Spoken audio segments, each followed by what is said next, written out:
Илгертен алдуу күчтүү эр азаматтар чогулушуп, жаа камдап, куштун кыраанын таптап, кыргыздын алгыр тайгандары менен ууга аттанышканы салбуурун делчү. Ал гана тургай Улуу Манас эпосунда шумкарларын шаңшытып, тайгандарын каңшытып, салбуурунга чыгышты деген саптар бар. Куштун пири буудайык, иттин пири кумайык. Жолуңар болуп, шыралгалуу келгиле деп, ак батасын жабыла берип, салбуурунга узатышчу.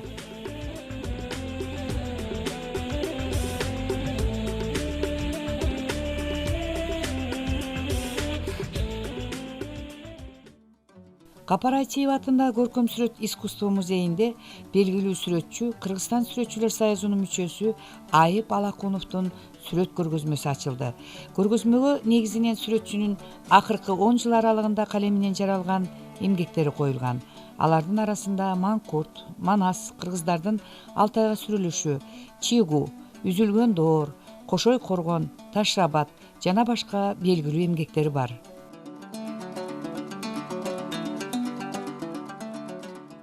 Айып Алакуновдун живопись чыгармалары көркөм сүрөт көргөзмөлөрүндө өзүнчө бир кайталангыс орунду ээлейт. Анын тарткан сүрөттөрү көрүүчүнүн көз жоосун алуу менен бирге аны арбап гана турбастан сүрөт дүйнөсүнө кызыктырып, тарыхый доорго жетелейт. Сүрөттүн персонажы да адамдын жан дүйнөсүнө сүңгүп кирип, терең ойго салат да эбегейсиз дүйнө бейнеси менен баарлашып кайтат.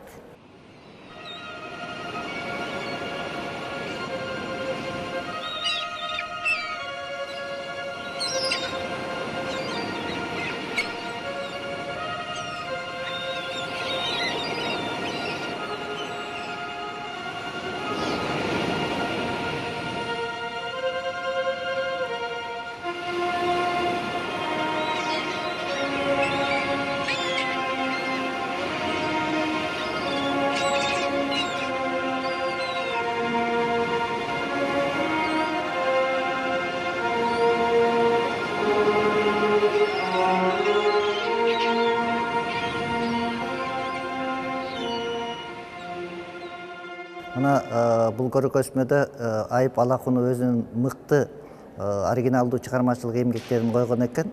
Ушул сүрөттөрдү карап отуруп, сүрөттөрдүн баягы мазмунун, анын жанрын караганда көпчүлүгү тарыхый картиналар, тарыхый окуяларга арналгандыгын көрүп атабыз. Ошондой эле эпикалык Манас эпосунан элдин баягы кылымдардан берки сакталып кеткен маданий мурастарына көңүл бургандыгын биз көрүп атабыз да. Мына ошондуктан бул сүрөттө баягы сүрөтчү жөн гана сүрөттөрдү тартып койбостон, ошол тарыхый доордун образына терең сүңгүп кирип, ошол тарыхый маалыматтарды өздөштүрүп, анан ошол маалыматтарды сүрөттүн тили менен бергендиги бул сүрөтчүнүн өзгөчөлүгү да. Мындай бай дүйнөдө көп сүрөтчүлөр бар. Ал сүрөтчүлөр мисалы үчүн Айвазовский деңизди тартса, Репин же болбосо башка Верещагин, мисалы үчүн бул сүрөтчүнүн баягы чыгармачылык эмгеги ошол Верещагиндин эмгектерине жакындашып кетет экен да. Мына ошондуктан бул сүрөттү баягы көрөрмандар көптөгөн маалыматты, тарыхый маалыматтарды, ошол тарыхый доордогу образды сүңгүп кире алат. Анткени бүгүнкү биздин жаштарыбыз көбүнчө окубай, аны көрүп билүү баягы табит өсүп жаткандыктан бул биздин жаш муундарга ошол тарыхый эмгектерди, биздин тарыхый мурастарыбызды, деги эле тарыхыбызды окуп үйрөнгөнгө чоң бир көмөктөшөт да.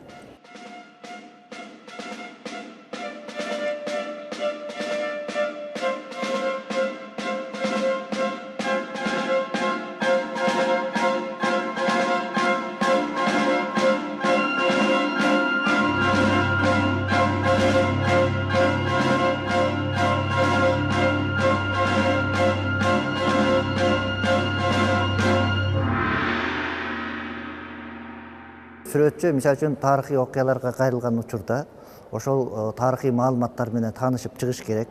Анан ал сүрөт айрым бир аймактарды камтыгандыктан ошол сүрөт тартыла турган аймак менен да тааныш болуш керек да. Себеби ал сүрөт ошол жердеги баягы окуяны сүрөттөп образдуу кылып бергенге баягы мүмкүнчүлүк берет да. Мына ошондуктан ошол доордогу кандай кийинишкен, кандай тамак ичкен, ал адамдардын өңү түсү, бой келбети, минген аттары кандай болгон, жоо курал жарактары кандай болгон, кандай кылып согушкан дегендердин баардыгын баягы окуп үйрөнгөндөн кийин анан ошол тарыхый образды бергенге мүмкүнчүлүк берет да.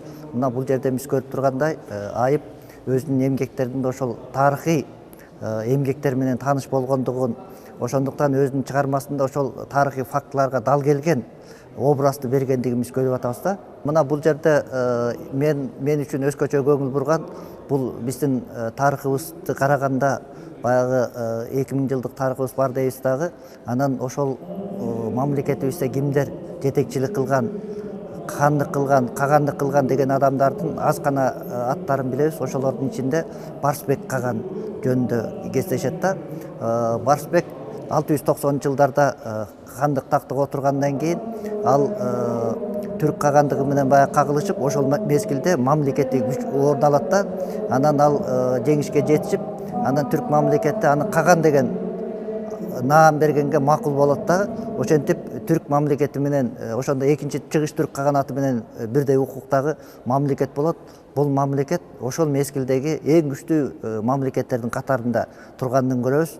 Анын эмеси катары, далили катары ал Кытай мамлекети менен азыркы Кыргызстан аймагында Түргөш мамлекети менен договор түзгөндүгүн көрөбүз да. Демек дипломатиялык мамилелерди жүргүзгөн.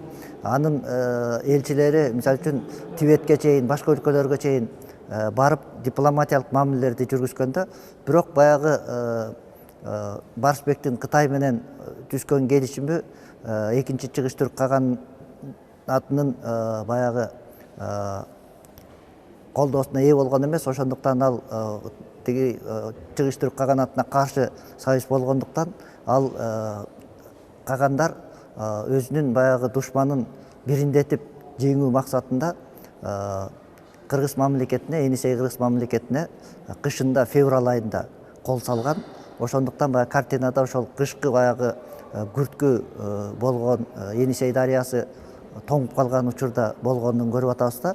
Мына ушул окуянын ошол баягы мезгилде кандай болгон, ал убакта кар кандай эле, ошол Енисейде кандай кар жааган, дарыянын бою кандай болгон, ошол кокту колоттордо кандай акыбал түзүлгөн деген нерсенин баардыгы мына ушул окуп үйрөнгөндүн натыйжасында жана образды берип атканын биз көрүп атабыз.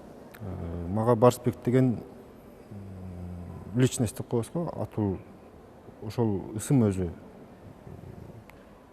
биринчи укканда эле таасир берди. Бул ким?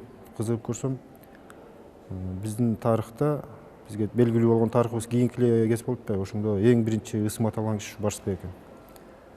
Бул киши жөнүндө дагы көп маалымат жок. Мисалы, болгону бир ташка жазылган эле эпитафия бар. Кыска эле, кошок иретинде жазылган. Анан ошону эле изилдесе бир нерсе, көп нерсе чыкчудай болуп турат да. Анан ошол доорду, ошол адамды, инсанды чагылдырып көргүм келди.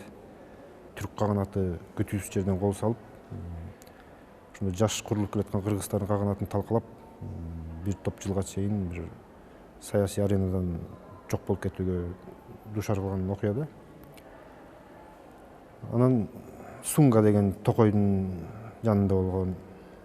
Ал жерди барып көрүп келүүгө мүмкүн болгон жок, тилекке каршы. Бирок интернет деген бар го, ошондон карап, Сунга кандай жер экен, климаты кандай, тоо ташын деп карап отуруп, ошолорго ылайыктап алдым да. Ал эми кийим кечеси, жоо жарак, курал жарактары боюнча айта турган болсом, тарыхый булактарга байланып. Мисалы, Худяков, Енисей кыргыздардын жоо жарагы деген китеби бар.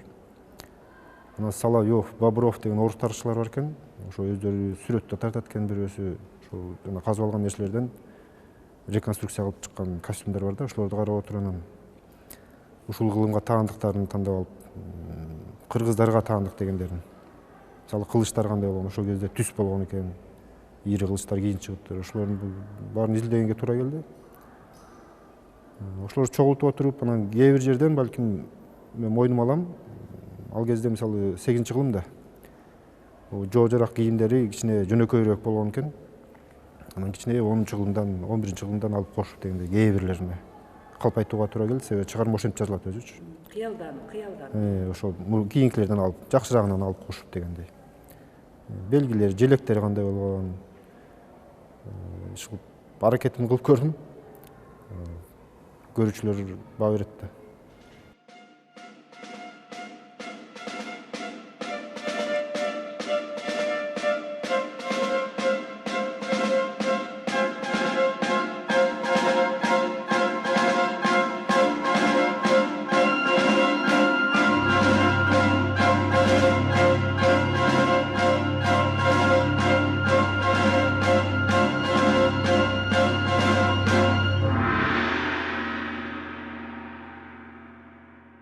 Тарыхты жазыштагы сүрөткө тартыш тарых темасындагы бул тем более бул жерде көп фигуралуу деп эсептелет. Ал тарыхтын костюмдары болот, анын тиги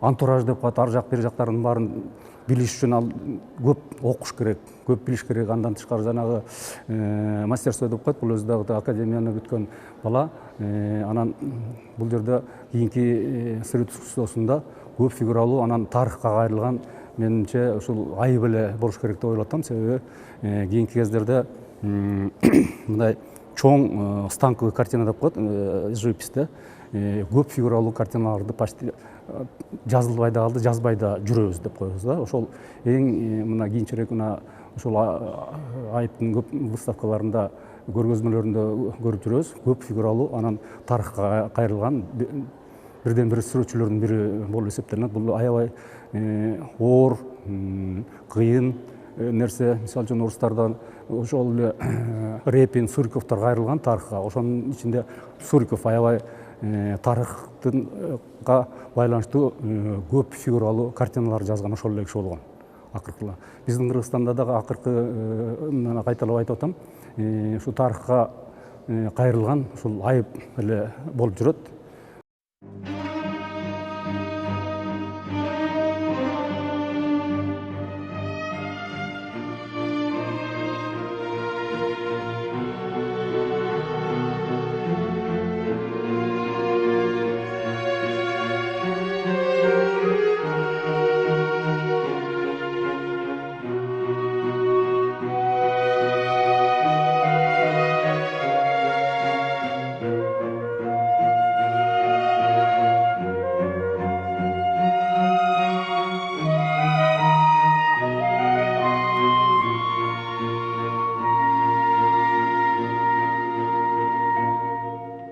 Биз көрүүчүлөр кайсы бир сүрөттү көргөнүбүздө аны толук түшүнбөсөк да канчалык бир деңгээлде кабыл алганга аракет кылабыз. Анын көркөм дүйнөсүн угууга тырышабыз. Таланттуу сүрөтчү Айып Алакуновдун алтын калеминен жаралган Деңиз толкундары, Сунгадагы Барсбектин салгылашында жирелип өткөн булуттар же Талат Өчөн жолоочунун көрүнүшү, узак уйкудан жаңы гана көзүн ачкан маңкурттун образдарынын терең чагылдырылышын көрүүгө болот.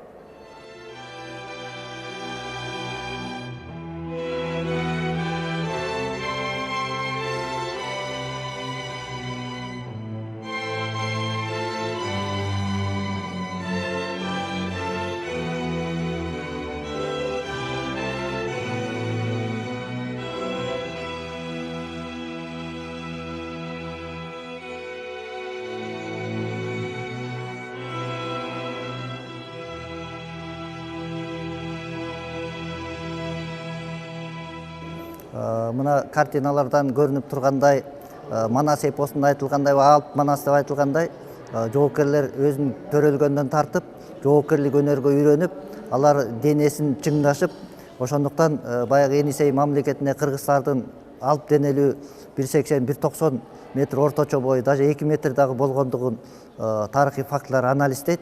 Мына ошондуктан бул алп баатырлар, зор денелүү адамдар, өзүнүн зоот чопкутун кийгенде ал өзү кеминде 100 килограммдан кем болгон эмес, андан жогору болгон. Ал эми анын зоот чопкуттары 50 килограммга чейин кеткен учурлар болгон да. Ошондо 150 килограммдан ашык жүк болот. Анан алны минип турган аты дагы демек ошондой эле күчтүү салмакты көтөрө турган зор аттар болгондун биз көрүп атабыз да. Картинада ошондой чоң баягы алп күчтүү аттардын болгонун көрөбүз да.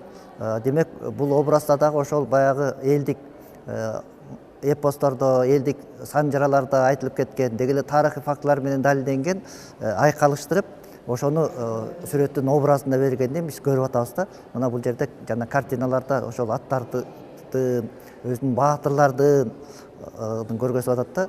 Анан мына Европада баягы рыцардык доор деген болгон. Ошондо да рыцарлардын кийими оор болгон да. Ошондон анча мынча рыцарлар жыгылып калганда бирөөнүн жардамысыз тура алган эмес да.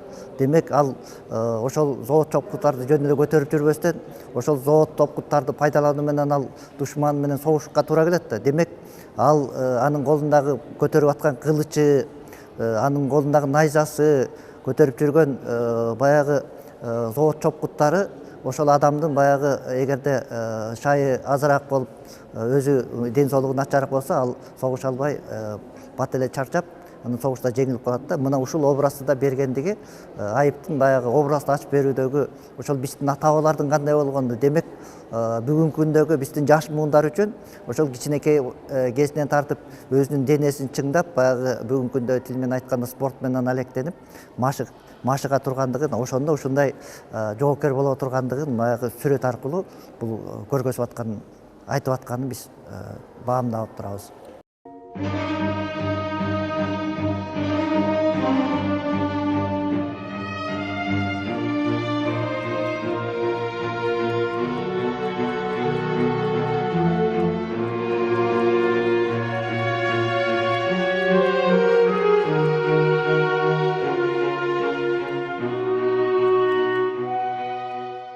Коомдо өз ордун билбеген, өзү ким, ысмы ким, эли жери кайда, мындан такыр кабары жок. Жана дагы бүтүндөй акыл эсинен ажырап, кара курсактын гана камын ойлогон адамды маңкурт же маңкуртчулук деп атап коебуз. Улуу жазуучу Чыңгыз Айтматов маңкурт баштаган бир топ сөздү кыргыз лексикасына алып кирди.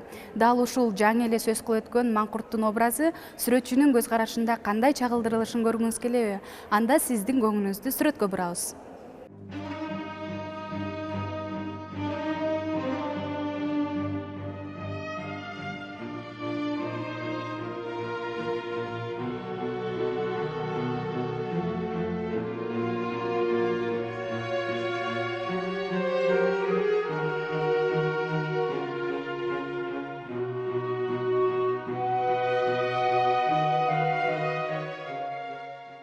Сүрөт өнөрүндө тарыхый окуяларды чагылдыруу өтө татаал. Ал эми сүрөтчү Айып Алакунов чыгармалары менен ошол доордо жашайт.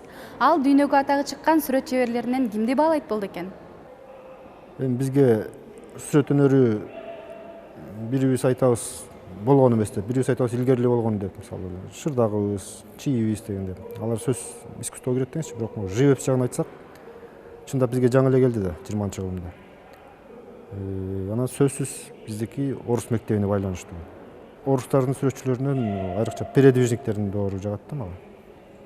Ошол эле Крамской, мисалы Репин, Суриков, Семирадский бүт бардыгы, дээрлик бардыгы жагат десем болот. Бирок арасынан баалаганым бир эки художник бар. Репинди, Суриковду көбүрөөк баалайм. Анын ичинен Суриков жөнүндө айта кетсек болот, мисалы Ермактын Сибирди багындырышы. Ошол картинада мисалы ошол эле кездеги 19-жылындагы эле хакастарды алып тарткан.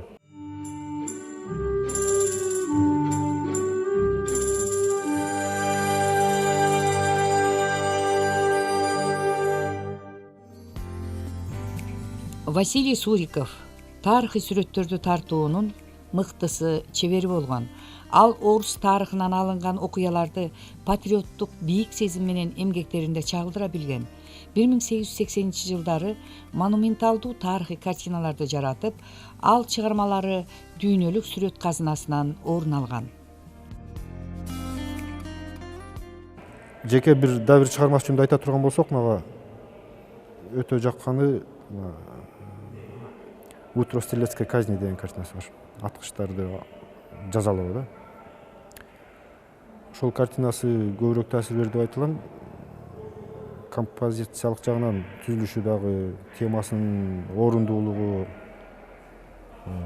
чечмелениши, мисалы ошол жерде стрелецтерди өлүм жазасына тартып дары каскан ачпайбы, ошондо алар көп болгон, бирок тиги жерде бир жетөнү эле көрсөткөн да, ак көйнөкчөн кылып, символикалуу, колдорунда шам менен, ошону узатуучулар, ошол алар жетөө болсо, фонунда Василий Блаженныйдын храмы бар эмеспи? Ошону да фонго коюп койгон, анын да 7 мунарасы көрүнүп турат, куполу көрүнүп турат. Ошол эле учурда бияк бетинде Кремльдин стенасы, тиги жерде 7 купол болуп турса, биякта бир эле мунара Кремльдики. Анын жанында жалгыз Петр биринчи турат. Ортодогу тирешүү, пикир келишпестик жөнүндө сөз болуп атат да. Бул стрелецтердин тарыхы ошол да. Бийлик талаш биринчиден, саясат. Петр Первийдин кылган иши деле мисалы мамлекеттин кызыкчылыгы үчүн болгон болуш керек. Ошол тирешти көрсөткөндө эки эле кишинин көз карашы бар ошол жерде. Бирөө менен тиктешип турганчы. Петр Первый менен дагы бир Стерлоктун. Ошол таасирдүү чыгарма өзү. Көргөндөр деле жакшы билсе керек. Айтайын деген ою дагы чет өлкөлүктөр турат, мисалы байкош. Биздин азыркы учурда эле ошол сыяктуу. Ошол учурду ачып берген деп ойлойм да. Жакшы.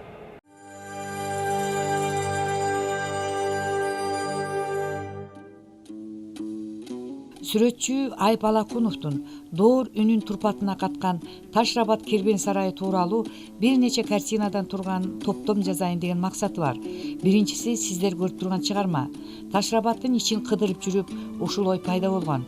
Азыр болсо Ташрабат биз үчүн тарыхый, архитектуралык эстелик эле болуп эсептелет. Барсаң ичи жымжырт, киши жок. Бирок убагында бул жерден киши үзүлбөй, бака-шака болуп, ар кайсы улуттун соодагерлери, ар кайсы мамлекеттин кербендери тынбай ары бери өтүп, ушул жерге түнөп кетип турганын элестетсеңиз, сарайдын жашап турган кези көз алдыңызга тартыла түшөт.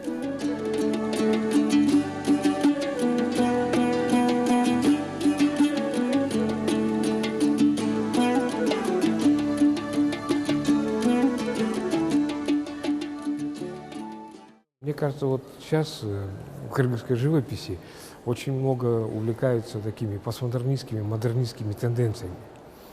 И вот даже смешно иногда бывает, там рисуют какие-то абстрактные знаки, да, и называют их знаками Манаса.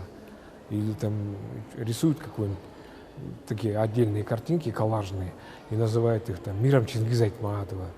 Но вот мне кажется, здесь Айып, он более честно вышел. Он свое вот видение, понятие исторической темы в кыргызском национальном изобретательном искусстве показал. Такой темы не было. То есть она есть, но тоже в работах отдельных художников они не очень убедительно выглядят. Мы же понимаем, что вот есть у нас реализм, где есть пейзажи, этюды, это такие мелкие темы.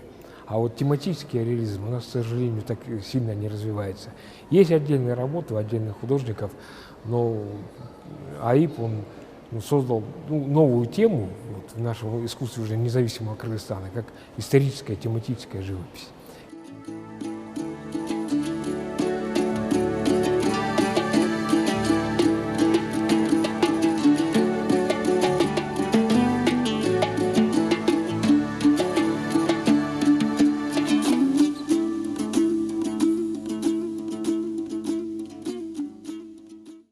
Манас эпосунун негизги өзөктүк идеясы биздин 9-10 кылымдардагы улуу кыргыз кагандыгы дооруна туура келет.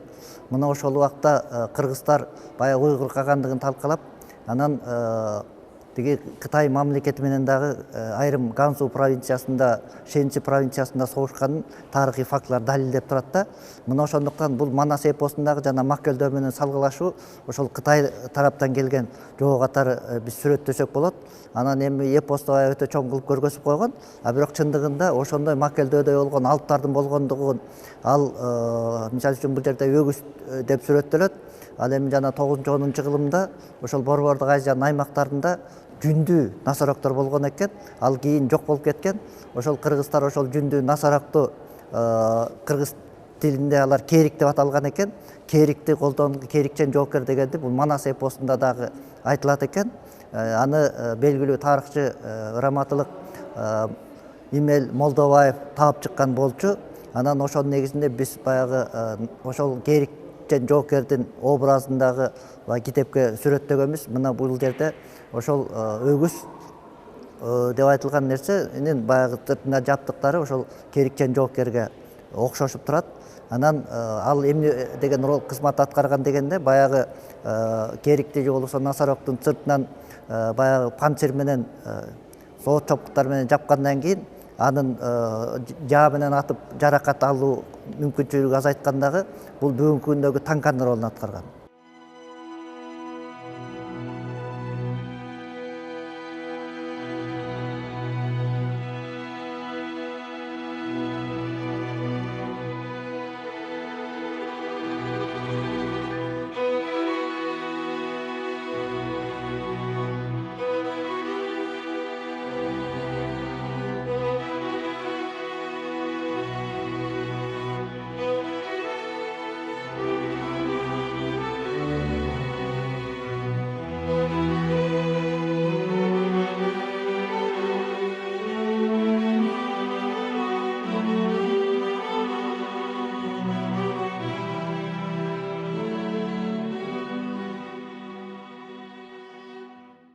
Ал эми макелдөө жөнүндө айта турган болсок, эпосто айтылат да.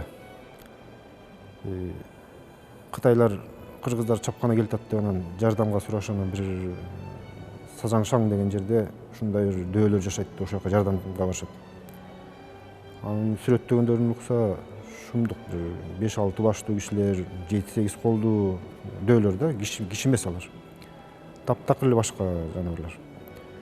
Ошолор келип, ошолордун башчысы Макелдөө деген келип, Алмамбет менен Чубактын колунан өлөт да. Анан бул чыгарманы жазып атканда Макелдөөнүн бир 7-8 вариант иштелди ортодочу. Тигиндей кылып көрдүм, мындай кылып көрдүм, бирок өзүмө жаккан жок, ал элге деле жакпайт болчу. Анан дөөнү бир кадимки эле киши келбеттүү эле, бирок олбурлуу, чоң денелүү дөө кылсам деген ойго келдим да. Кытай түспөлүндө чачы деле бар, кытайларкындай түйүлүп турат. Болгондо ушундай чоң адамдар. Ал тиги эпостого кичине өркүндөп кеткен жактары болсо керек. Чынын айтсам, андай ал айткандагыдай кылым келген жок. Көлөм менен эле берген келди. Керик мингени чындыкка дал келиши мүмкүн мисалы. Себеби Кытайда бар насороктун бир түрү. Ал жерде аларды минип колдонушу толук мүмкүн болчу да.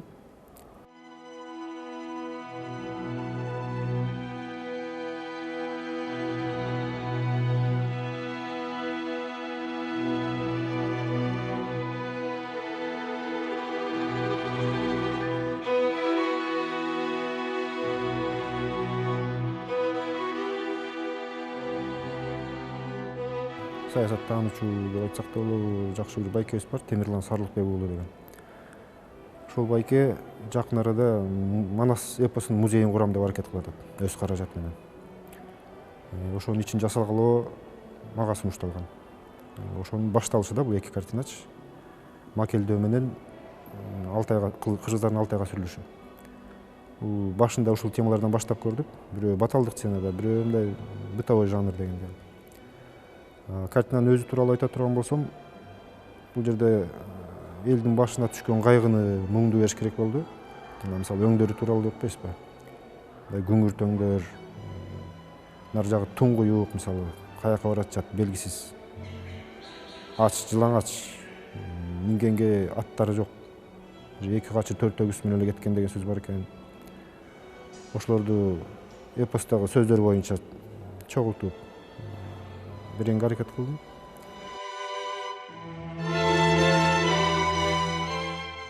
Айып Балакуновдун чыгармачылыгында живопись өнөрүнүн бардык жанры, тарых, портрет, пейзаж баары биригип келип, улут тарыхынын бир бүтүндүгүн билдирип, сүрөтчүнүн өткөн тарыхыбызды, санжырабызды, мифологиялык түшүнүктөрүбүздү мыкты өздөштүргөндүгү чыгармаларынан көрүнүп турат.